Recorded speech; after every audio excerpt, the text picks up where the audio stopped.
ក្រាបបង្គំទូព្រះរាជាសូមទ្រង់ព្រះមេត្តាប្រណីព្រះនាងស៊ូហ្វៃសូមទ្រង់ព្រះមេត្តាប្រណីទូបង្គំព្រានប្រដៅកូនស្រីមិនបានល្អទូបង្គំពិតជាមិនដឹងថានាងបានប្រព្រឹត្តកំហុសឆ្គងធំធេងបែបនេះសោះទូបង្គំស្ម័គ្រចិត្តលះបង់សាច់ញាតិដើម្បីយុត្តិធម៌សូមព្រះរាជាកុំដាក់ទោសដល់គ្រួសារតកូចៅអីលោកឪពុកលោកលែងត្រូវការកូនស្រីម្នាក់នេះទៀតហើយមែនទេកូនចង្រៃ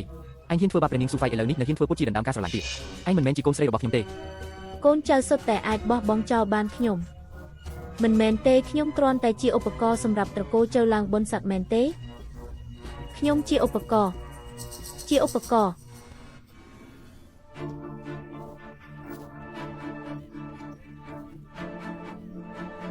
ព្រះរាជានាងម្នាក់នេះឈួតលប់ហើយសូមទ្រង់មេត្តាដាក់ទោសនាងផងនរណានៅទីនោះ